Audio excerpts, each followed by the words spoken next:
शिक्षा ग्राम की YouTube channel पर आप लोग का एक बार फिर से स्वागत है। जैसा कि आपको बताया गया था कि शिक्षा ग्राम की ओर से डेली द हिंदू का एडिटोरियल और करंट अफेयर्स अलग अलग वीडियो में लिया जाएगा। ये वीडियो द हिंदू के एडिटोरियल से संबंधित है।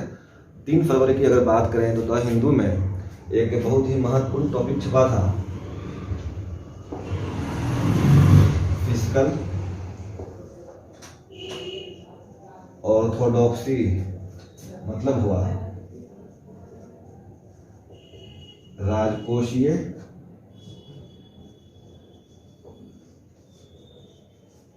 रूढ़िवादिता से विचलन। ठीक है, ये बात हो रही है बजट 2021-22 की। ठीक है, आप जानते हैं कि कोविड-19 की अगर बात करें तो कोविड-19 में जो हमारी अर्थव्यवस्था है उसमें काफ़ी गिरावट आई और बहुत हद तक जो है अर्थव्यवस्था लगभग स्टैंड स्टिल हो गई, मतलब रुक से गई। बेरोजगारी बढ़ी, उद्योग बढ़े, बाजार में मांग कम हो गई, लोगों के पास पैसा कम हो गया। तो अर्थव्यवस्था को फिर से जो है इस स्थिति से निकालने के लिए हमारे बजट में कुछ ना कुछ तो अलग करना था और इसी को ध्यान में रखते हुए आप देखें तो फिस्कल ऑर्थोडॉक्सी की नीति जो है इसका पालन पिछले दशकों से हम कर रहे थे, लेकिन इस बजट में जो है हमने कुछ इससे हट करके काम किया है। देखेंगे, आज हम लोग इसका अध्ययन करेंगे कि सरकार ने इस बजट में जो है फिस्कल ऑर्थोडॉक्सी की जो नीति है इससे कहां पर विचलन किया है, कहां पर इस नीति का त्याग किया है, इसका हम लोग अध्ययन करेंगे। ठीक है, लेकिन इससे पहले जरूरी है यह जान लेना कि फिस्कल ऑर्थोडॉक्सी, इसी को कहते हैं फिस्कल कंजर्वेटिज्म या राजकोषीय रूढ़िवादिता। क्या है यह नीति? तो सबसे पहले आप देखेंगे कि एडम स्मिथ ने मुक्त बाजार, फ्री ट्रेड, फ्री मार्केट, उस नीति की बात कही थी। उनका कहना था कि बाजार को सरकार के द्वारा नियंत्रित करने का कोई प्रयास नहीं होना चाहिए, बाजार खुद अपने आप को नियंत्रित कर लेगा। यह एडम स्मिथ की नीति थी और इसी नीति को कहते हैं फिस्कल ऑर्थोडॉक्सी या राजकोषीय रूढ़िवादिता की नीति। मतलब यह हुआ कि बाजार को नियंत्रित करने के लिए सरकार के द्वारा कोई भी कार्य नहीं किया जाएगा। और पिछले अगर दशकों की हम बात करें तो पिछले दशक या पिछले 2 दशक से हम लगभग इसी नीति का पालन करते आ रहे थे, लेकिन इस बजट में इस नीति से कुछ विचलन देखे गए हैं। आइए देखते हैं फिस्कल ऑर्थोडॉक्सी में और क्या क्या विशेषताएं हैं।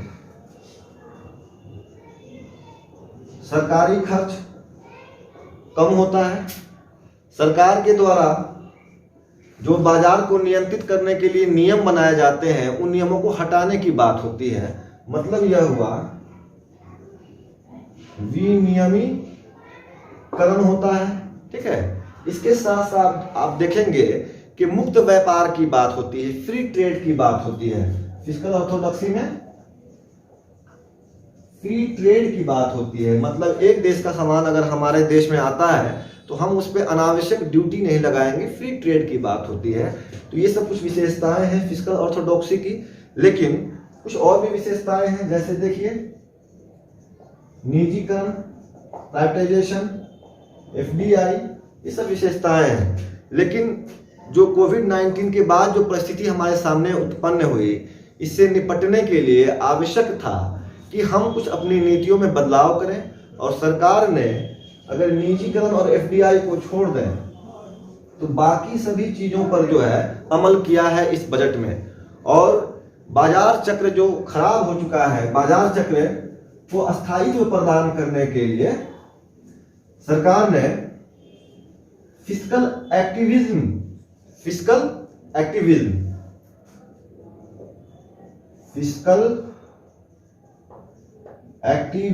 मतलब राजकोषीय सक्रियता, इस नीति को अपनाया है। राजकोषीय सक्रियता क्या है? तो बाजार चक्र अगर प्रभावित हो जाए तो उसको स्थायित्व प्रदान करने के लिए, दूसरे शब्दों में कहें तो बाजार में मांग को फिर से लाने के लिए, बाजार में मांग को बढ़ाने के लिए सरकार के द्वारा जिन नीतियों का अनुसरण किया जाता है उसे क्या कहते हैं? फिस्कल एक्टिविज्म कहते हैं। ठीक है, फिस्कल एक्टिविज्म में सरकारी खर्च बढ़ाने की बात होती है। ठीक है, देश के अंदर के जो उद्योग हैं इनको बचाने के लिए दूसरे देश से जो आयात होता है उस पर ड्यूटी बढ़ाने की बात होती है, ड्यूटी बढ़ाने की बात होती है। बाजार सही प्रकार से अर्थव्यवस्था फिर से पटरी पे आ जाए, इसके लिए सरकार को अगर बाजार में कुछ हस्तक्षेप करना पड़े तो हस्तक्षेप करने की बात होती है। तो यह है न्यायिक नहीं सॉरी फिस्कल एक्टिविज्म, मतलब राजकोषीय सक्रियता। अब हम लोग बात करेंगे कि इस बजट में क्या क्या कार्य किए गए हैं जिससे कि हमारी अर्थव्यवस्था पटरी पे आ जाए। ठीक है, बजट 2021-22 क्या क्या इस बजट में कार्य किया गया है जिससे कि हमारी अर्थव्यवस्था पटरी पे आ जाए, इसको हम लोग देखने का प्रयास करेंगे। सबसे पहला कि जो राजकोषीय घाटा है, राजकोषीय घाटा, इसको 9.5% वर्ष 2021-22 के लिए 9.5% रखने का प्रयास किया गया है। इससे क्या होगा कि सरकार के पास जो है अधिक धन आएगा और सरकार अधिक धन खर्च कर पाएगी। ठीक है, दूसरा क्या किया गया है, सरकारी खर्च बढ़ाने की बात कही गई है, सरकारी खर्च बढ़ाने की बात कही गई है। और अगर हम देखें तो 6 ऐसे क्षेत्र खोजे गए हैं, उसका चयन किया गया है जहां पे सरकारी खर्च बढ़ेगा, जैसे स्वास्थ्य, जैसे आधारभूत संरचना, जैसे मानव पूंजी विकास, जैसे नवाचार, जैसे रिसर्च एंड डेवलपमेंट इत्यादि। इसके बाद आप देखेंगे कि जो बजटरी एलोकेशन है, बजटरी एलोकेशन मतलब यह हुआ कि बजट में जो राशि की आवंटन किया गया है, ये जो पैसा बजट में जो आवंटन किया गया है, तो पिछले वर्ष की तुलना में आप देखेंगे इसमें काफी बढ़ोतरी की गई है। लगभग 34.5% की बढ़ोतरी पिछले वर्ष की तुलना में की गई है। ये पैसा इसीलिए बढ़ाया गया है ताकि सरकार का जो खर्च है, सरकार जो खर्च करेगी विभिन्न योजनाओं पे वो बढ़े, ताकि लोगों के पास पैसा आए। और लोगों के पास अगर पैसा आएगा तो सरकार, बाजार में जो मांग है, मांग बढ़ेगी, बाजार में मांग बढ़ेगी तो उत्पादन बढ़ेगा, उत्पादन जब बढ़ेगा तो रोजगार के नए अवसर सृजित होंगे। ठीक है, अब देखिए और इस बजट में और क्या कुछ कहा गया है। एनपीए आप जानते हैं, नॉन परफॉर्मिंग एसेट्स। बैंक जो हमें लोन देते हैं और जो लोन उनका चुकता नहीं हो पाता है उसको एनपीए कहा जाता है। मोटा मोटी भाषा में एनपीए यही होता है। ठीक है, अगर हम एनपीए की बात करें तो एनपीए से डील करने के लिए इस बजट में बैड बैंक फ्रेमवर्क, इसके स्थापना की, बैड बैंक फ्रेमवर्क की बात कही गई है एनपीए से डील करने के लिए। और कुछ देखें कि इस बजट में क्या किया गया है, तो इसमें development finance institution,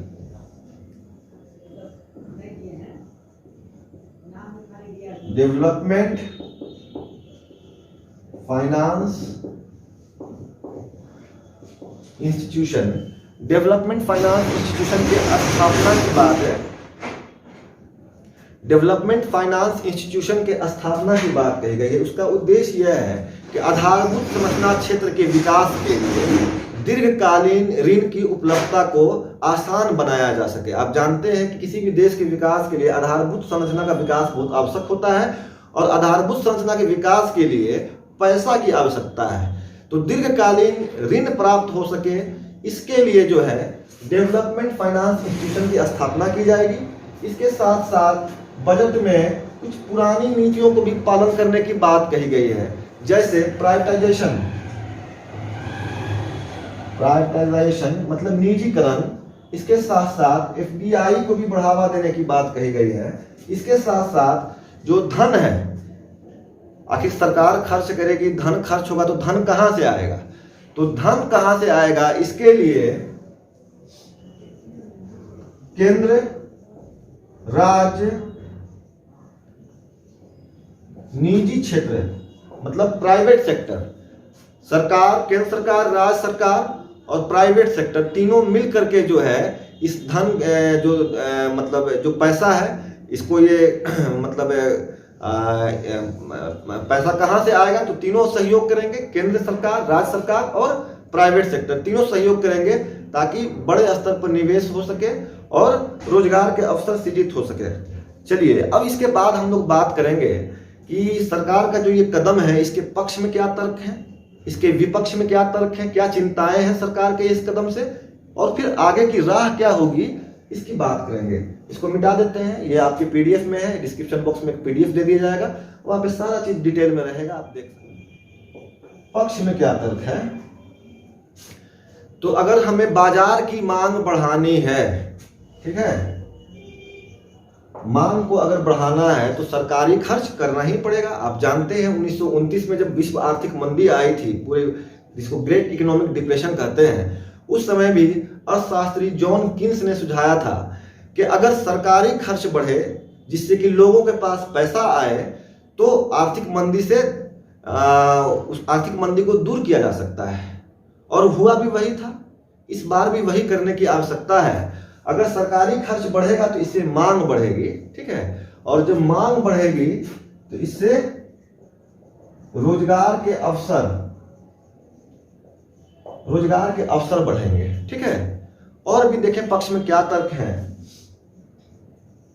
IMF and world bank, IMF और विश्व बैंक, उन्होंने भी कहा है कि 2021 में सरकारों को चाहिए कि वह अपने सरकारी खर्च को बढ़ाएं जिससे कि रोजगार के नए अवसर उपलब्ध हो, मांग बढ़े।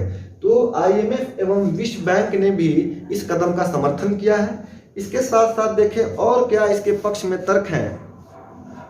हमारा जो अभी हाल में जो इकोनॉमिक सर्वे पेश किया गया है, उस इकोनॉमिक सर्वे में आप देखेंगे कि 21-22 के लिए 11% वृद्धि दर रहने की बात कही गई है। मतलब 21-22 में हमारा वृद्धि दर 11% रहेगा।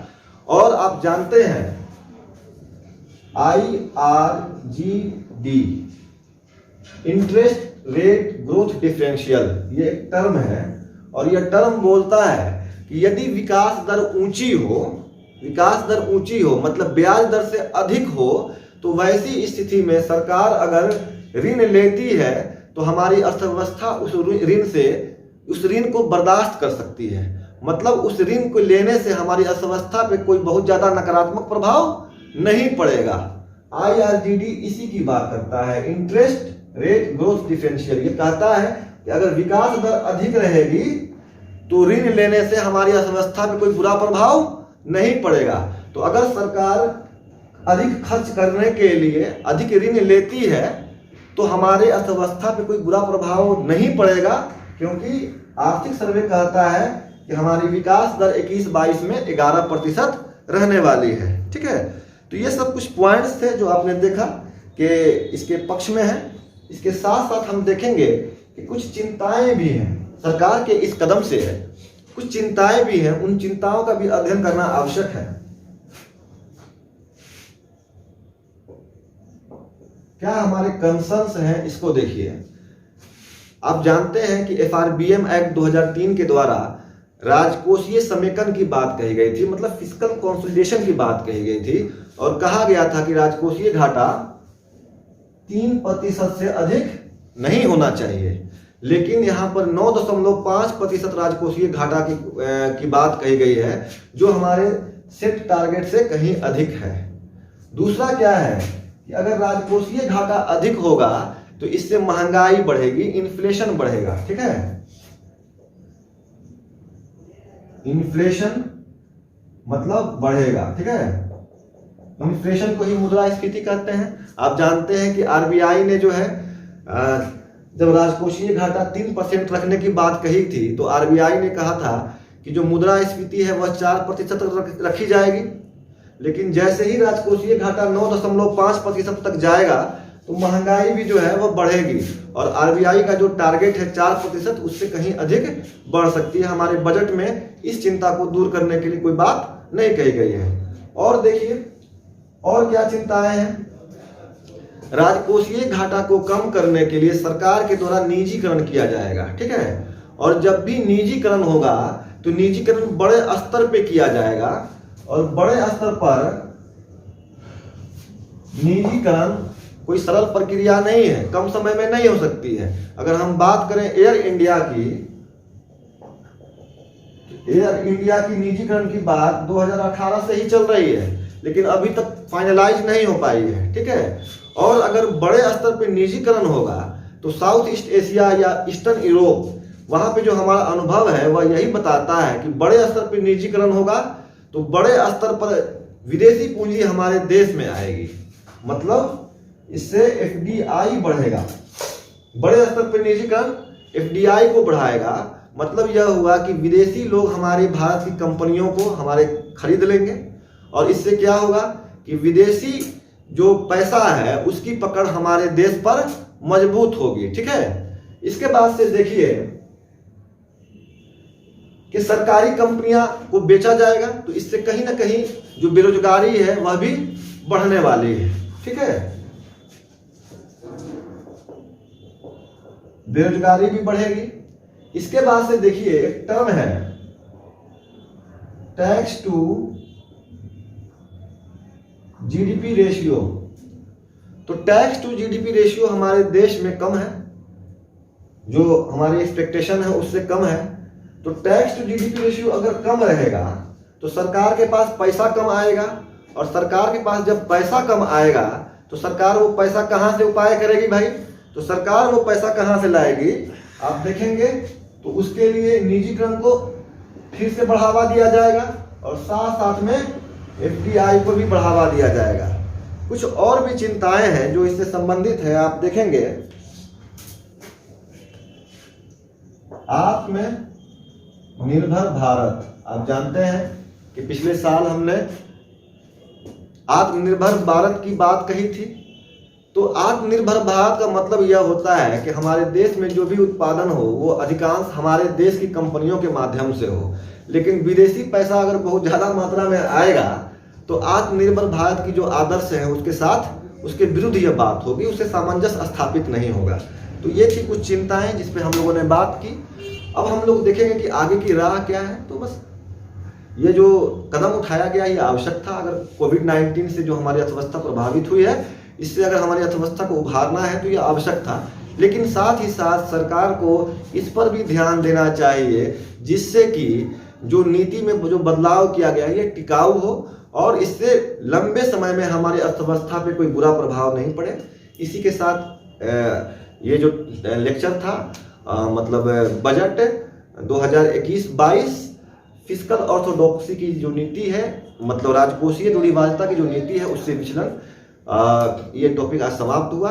जहाँ तक यूपीएससी एस्पिरेंट्स की बात है तो उनके लिए GS3 के लिए ये टॉपिक संबंधित कर सकते हैं, और साथ साथ बीपीएससी के जो बच्चे अभी जो परीक्षा देंगे 66वीं वाली मेंस देंगे वो GS2 के लिए उनके लिए टॉपिक काफ़ी महत्वपूर्ण है। चलिए इसी के साथ ये टॉपिक समाप्त होता है। Thank you, have a nice day.